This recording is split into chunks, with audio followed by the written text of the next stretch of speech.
Hi friends and new friends. Ever since Evan Duffield created Darkcoin back in 2014 and introduced the decentralized mixing feature known as PrivateSend, it's become a big source of pride in the Dash community. Over the years, there have been competitions with other cryptocurrencies that focus on privacy for the mantle of most private. That's why it comes as a shock to many when Dash gets integrated into compliance firms such as Coinfirm a couple of years ago and Chainalysis, which is the subject of this video. I'm Christopher Carruthers, also known as Tao of Satoshi, and you're watching Cash Alternative TV, where we're going over the question, what does the Chainalysis integration mean for Dash's privacy?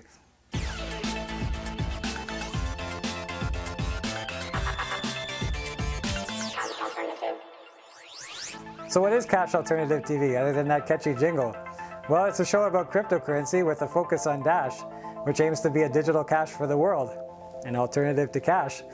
If this is something that you're interested in, you want to learn more about Dash, or just want to hang out with me some more, don't forget to subscribe and click the bell so you don't miss an episode. Now onto the topic of today's show. Well, there's lots of consternation in the Dash community these days with the Chainalysis integration. But is it so bad?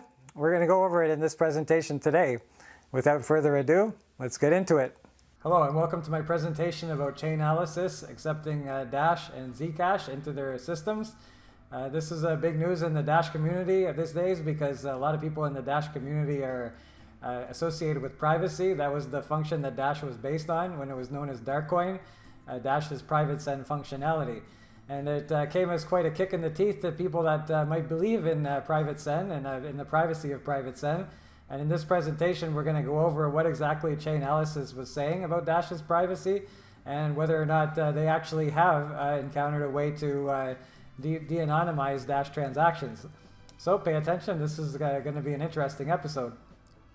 So the headline that has everybody in an uproar, not everybody, but the people that are definitely into privacy, is introducing investigation and compliance support for Dash and Zcash. So on the positive side, Dash Core Group is trying to get integrations into exchanges, and a lot of these exchanges want to know that the people aren't using cryptocurrency for illicit activities. So getting involved with these companies is a good thing in that aspect. But it's also a bad thing in the fact that people think that privacy is broken, like Dash's privacy is able to be broken. And that's important for people with lots of use cases that may be above board. They're not, maybe they're fleeing prosecution in their country for no reason. They're coming from authoritarian regions of the world. And these are above board reasons to want to have privacy in your day-to-day life. But exchanges don't want any part of illicit activity, and this is a big part of why exchanges are going to want to list Dash. So in this presentation, we're going to go over what was said in the blog post and what exactly that means for Dash and its privacy overall. So how can this be? First of all, how can they track Dash transactions? When you have a Dash transaction, when you have a PrivateSend transaction of 16 rounds going through a decentralized masternode system, it shouldn't be able to be transacted. It shouldn't be able to be traced. So we're going to look into this. So Chainalysis says, we just launched support for two notable cryptocurrencies in Chainalysis Reactor and KYT, Know Your Transaction, Dash and Zcash. So Zcash's transaction is coming under question too, Zcash's privacy. As two of the most popular so-called privacy coins, cryptocurrencies with privacy-enhancing features encoded into their protocols, they account for over 1.5 billion of reported trading volume. So I'm going to stop them there, and I'm going to say, well, Dash is known in the cryptocurrency press as a privacy coin because that was what it was established as. But in reality, we haven't been a privacy coin in quite some time. We haven't been having a focus on privacy in quite some time. It's been more towards payments and fast, speedy, secure transactions. And if you look on the Dash.org website, you won't find any mention of privacy whatsoever. And I ran into some people on our cryptocurrency that were saying, well, Dash has been lying to people because our privacy is not good or whatever. And number one, they can't prove that. They can't prove that Dash's transactions can be traced. Nobody has, to my knowledge, de-anonymized the Dash transaction. But the other side of it is that we haven't even promoted it. So somebody said to me, well, you're lying and people can get hurt because you're lying about being a privacy coin. And we haven't actually said that we're a privacy coin in quite some time. It's not on the Dash.org website. And I think that a lot of that responsibility has to do with the Dash community and the Dash Core Group. I'm not stressing that enough, that Dash is not a privacy coin, and getting that word out there. It needs to be stressed a lot more. So it goes on to say, you may be wondering how chain analysis products could support privacy coins. Isn't the whole purpose of privacy coins to make transactions impossible to trace? And they go on to say that's an oversimplification, and that it misunderstands both the privacy features coins like Dash and Zcash offer, and how users actually utilize those features in everyday transactions. Below, we're going to examine how Dash and Zcash allow investigators and compliance professionals to investigate illicit activity in a way that balances users' privacy needs with the industry's compliance needs. And that's an important distinction to say. There needs to be a balance between the needs of the privacy and also the needs of compliance and trying to advance Dash as a currency to other places. So recently there was a proposal in the Dash DAO that was for Japan, and I was talking to the owner of the Dash Japan proposal of trying to get in with the regulators in Japan, and he said that this is the most fantastic news ever, because a lot of the exchanges in Japan use Chainalysis in their compliance. So if Dash could be compliant with Chainalysis and also maintain their privacy, that would be a good thing. So that's what I want to get to the bottom of in this presentation. So first we have to define privacy, and that's what we're going to do in this slide. This is Dash, Zcash, and privacy. So what actually makes a privacy coin? Many people believe that Bitcoin transactions are private, but that's a misconception, as we all know in Dash too. Transactions, addresses, and balances are all recorded in a publicly and permanently available ledger. So it's pseudo-anonymous, it's not exactly fully anonymous. Chainalysis can analyze transactions and use open source intelligence to label addresses with the real-world entities and control them for compliance and investigation purposes. Note, we identify services and we do not label individual users' wallets. Generally speaking, privacy coins have features that aim to make the process described above harder. This is possible to do by adding privacy functionality on top of existing blockchains, including Bitcoin. Privacy coins, however, operate on entirely new blockchains with privacy features built into the protocol. Below, let's look at the specific privacy features Dash and Zcash have implemented.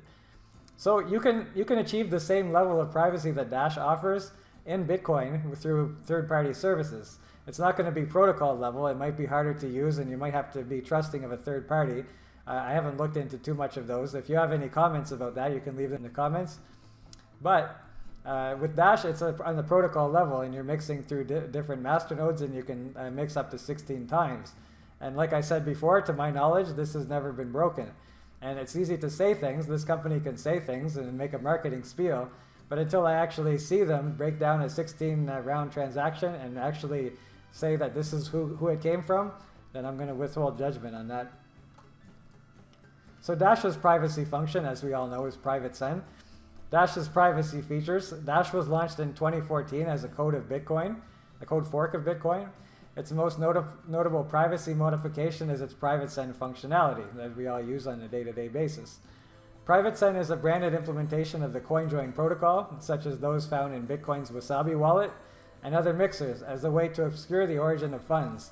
Keep in mind, however, that PrivateSend is optional and that Dash transactions are unmixed by default. So Dash works just like Bitcoin by default. It has the same pseudo-anonymous transactions, but you can use the privacy feature and mix in the wallet and with decentralized masternodes, and it comes out as a private transaction or private stash of funds, which you can then send private transactions from. The general principle behind these mixing services is that multiple people send funds into one big transaction, and each person receives the same amount of funds to a new address that they control. It then becomes difficult to connect each input to each output. So if you're just new to Dash or you're new to Cash Alternative TV, I like to think of it as like a giant 3-card monte game. You know, try to follow the transaction. You know, you're mixing the clamshells or whatever, and come on, try to guess it. You know, and then you try to guess it, and most inevitably it's wrong because the person that did it probably hid it in their sleeve or something. But this is what happens with Dash. So that's PrivateSend in a nutshell. So this is a graphic that shows what a basic PrivateSend transaction is. So on the left, you've got a whole line of inputs into the PrivateSend transaction. And in the middle, you've got it mixing. I'm not sure if this is 1 or 2 or 16 rounds. But in the middle, you see all these transactions going back and forth to each other. And then on the right, you have your finished PrivateSend transaction. You have the 8 inputs that are going to 8 different people or the same person. No one knows, it's just going to 8 different addresses, so 8 different outputs. And then on the right, you have the actual the transactions that are coming in and the addresses and the transactions that are going out. So this is an example of a PrivateSend mixing transaction. 8 inputs of all 0.1 dash, 8 outputs all of 0.1 dash. So that's the 3-card money game I was telling you about. The owner of each of the outputs owns a corresponding, the owner of each of the inputs owns a corresponding output. So that's basically a PrivateSend transaction in a nutshell. And this is how they describe it. For Dash's PrivateSend transactions, a user's funds are broken down into standard denominations: 10, 1, 0.1, 0.01, or 0.001 dash. And I think this is new. It used to only be down to 0.01, I think. They just added the 0.001 a little while ago. Any developers out there, correct me if I'm wrong, leave it in the comments. These funds are then sent in mixing transactions that only consist of a particular denomination. Example, all inputs and outputs are 0.1 dash, like in the screenshot above. The user gets the same total amount of dash back, but it's been mixed together with the PrivateSend user's funds. The outputs of these mixing transactions can then be sent into PrivateSend transactions to another user. So this is a continuous process. PrivateSend is going on all the time, 24/7. So when you use it, you're mixing with somebody else who wants to do a PrivateSend transaction as well. So it works that the more people are using it, the better it is. So I think for the Dash community, if we want to improve the privacy of our coin, it's not just to improve PrivateSend. I mean, PrivateSend can always be improved, but it's also to encourage more usage of PrivateSend and say, you know what, this is a core functionality of our network, so let's get going and using it. It goes on to say, it's possible to perform mixing transactions that are functionally identical to PrivateSend on other technologically similar cryptocurrencies. This means from a technical standpoint, Dash's privacy functionality is no greater than Bitcoin's, making the label of privacy coin a misnomer for Dash. In fact, independent wallet softwares provide more advanced forms of CoinJoin that are being used with major cryptocurrencies not labeled as privacy coins, such as Bitcoin, Bitcoin Cash, and Litecoin. So on one hand, this is a bad thing. It means our privacy, it might not be as good as we describe it, and might not be as good as we think it is. But it does work. Like I said, nobody's really destroyed a PrivateSend transaction. No one's de-anonymized it. So either you're private or you're not. So if nobody can de-anonymize it, you can say that it works. So unless Chainalysis can come out and say, hey, this is a PrivateSend transaction, that we, without 100% doubt, know that this is who sent it to and who received it. And also, but that could be also called a good thing if you want to get adoption and more integrations into exchanges. That can be a good thing, because now we can say, okay, we are no different than Bitcoin and Litecoin and Ethereum and all these other coins, because they can do the same thing that we can do, although we're just on the protocol level. So when somebody says, oh, Dash, a privacy coin, is used for dirty purposes, that's not really true anymore, you know? So that's a big thing. You can look at it from both ways. It can be a negative or a positive. So this one here is what they say, and it's not entirely true, is that they say there are no fees for PrivateSend mixing transactions, unlike with most Bitcoin mixers. So although mixing transactions may be more effective than using Dash PrivateSend, I mean, may not be more effective using Dash PrivateSend, it does make it cheaper and simpler for an end user to perform them. So this isn't entirely true, because Dash does have collateral mixing a fee that they use to mix the denominations. So this is an anti-spam measure. So if we had no fees whatsoever, then anybody could come to the network and just totally spam PrivateSend transactions over and over. So while the fees are low and they're random, there are fees for performing PrivateSend. So I just wanted to put that into this in case somebody's watching this and they read the article. It's not exactly true. You do have fees for PrivateSend, but they are very low. So what's the real usage of PrivateSend? You know, we have a lot of people in the community that are really focused on privacy, and it's very important to them because they were around from the beginning, and I count myself as one of them. I'm not quite as hardcore as some of them, but I actually do value the privacy feature, and that's one of the things that makes Dash a digital cash, so I do want to see what happens with this. But what is the actual usage? How many people are using PrivateSend, and what percentage is it of the normal transactions? So this goes on to say real-world transactions of Dash and Zcash privacy features. As we point out above, Dash and Zcash's privacy features are optional and can be used at the discretion of each individual transacting. Therefore, the real-world usage of these privacy features makes a big difference to each coin's functional level of privacy. So what is the mixing versus normal transactions? Dash privacy in the wild. Mixing transactions related to PrivateSend make up roughly 9% of all Dash transactions. So about a tenth, like you think that for being a privacy coin, it would be used by more than a tenth of individuals. This is larger than the share of Bitcoin transactions that use CoinJoin or other mixing techniques, but is still a relatively small and declining percentage of Dash transactions. So I'd also like to see that data that says it's declining too. Users don't have to use the output of these mixing transactions to perform a PrivateSend transaction. Instead, they can opt to use them with non-mixed funds. The percentage of Dash transactions that constitute actual transfers of funds using PrivateSend is less than 0.7. That's interesting too. Mixing transactions are very easy to spot and identify on the Dash blockchain. I could agree with that. As they are still public and transparent, the exact same techniques that can be used to analyze CoinJoin transactions performed using Bitcoin can also be used on Dash. Right, so the transactions themselves, and that's where Dash's privacy differs from other coins like Monero, because they use that shell game when everything is perfectly out in the open. That can be said, okay, these are normal, regular transactions. But at the same time, it becomes much, much harder to say where they came from and who they went to. That's what happens with Dash. So this is the punchline. This is what got everybody's knickers in a twist. It goes on to say that they can break down the transactions. So this hasn't been proven. I want to say, first of all, this hasn't been proven. This is just a boast. It could be a marketing ploy. It could be anything. But the fact is they're saying this. So it says, if you would like to learn more about analyzing mixing transactions, including PrivateSend, we recommend taking part in the Chainalysis Reactor Certification Program. And the link to this blog post is going to be in the description below, so you can take part in that, which covers this amongst other advanced analytic techniques. It's also possible to connect inputs and outputs on some PrivateSend transactions due to the large number of inputs one has to send to break funds down into denominations. For example, a user sending 73.4 Dash results in 14 inputs, 7 in units of 10, 3 in units of 1, and 4 in units of 0.1. Researchers at Princeton University have shown that in certain circumstances, it's possible to use combinatorics to uniquely identify the single address a PrivateSend input came from. So again, more is required here. More information is required. More citation. How did they do this? What happened? So if you want, you can click on that Princeton University research paper. But the idea, the punchline is that this means that while PrivateSend does increase privacy for its users, successful investigations can still be performed. So for me, I think that basically goes down to user.